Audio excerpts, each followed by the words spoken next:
where God is going to bring destruction by Babylon upon them, or the Assyrians upon them.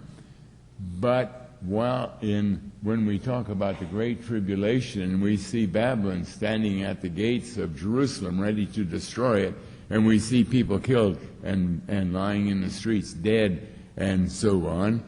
Here is another portrait that God is painting that we haven't looked at, because who invited the Babylonians in? What was the relationship of Israel first and then the church age to the kingdom of Satan? This is what they wanted. This is what they desired. You know, since Satan is ruling in the churches today, we're getting kind of a picture of that, you know, as we read about the crazy things they do in churches, all the entertainment they're bringing in, and the kind of music that they're bringing in, and the kind of people who are beginning to preach. First it was women, now it's the homosexuals that can, and first they can become members, and now the next thing, one after another, churches are beginning to allow them even to be preachers or elders or deacons. And it's because the churches want that wickedness. It isn't because God is pushing it on them. It isn't like God is saying, I'm going to destroy. Yes, he's going to do that. Yes, that's all going to turn into total destruction. It's going to turn that way. But it is at the invitation of the churches. They want that wickedness. God is not forcing it on them. They want it. And that's why it's so easy for Satan to operate in these churches. That's why it's so easy for him to be as like an angel of light and its ministers of righteousness. This agrees with what they want. And so this puts a different shadow altogether.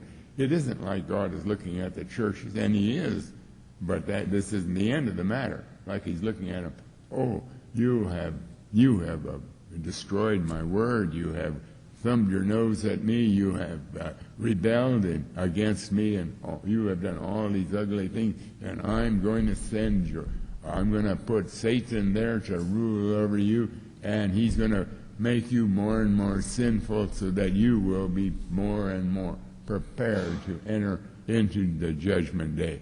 Yes, that's exactly what happened. But the people in the churches, they're sitting there with wide open arms. They're wanting him to come in, wanting this harlotry to come in. This is what they want.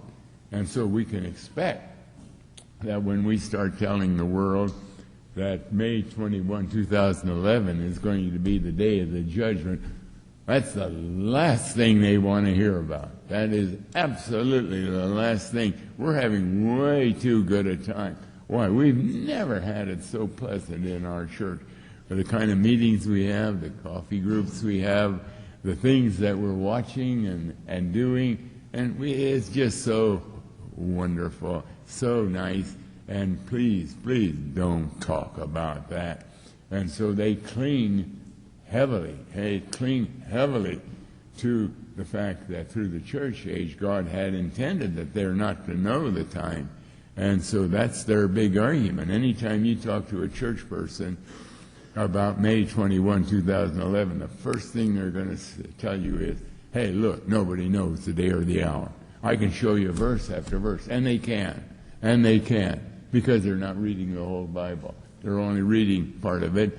And so even as God has absolutely predicted, Christ is going to come as a thief in the night for them, and sudden destruction will come upon them because they're still in the night.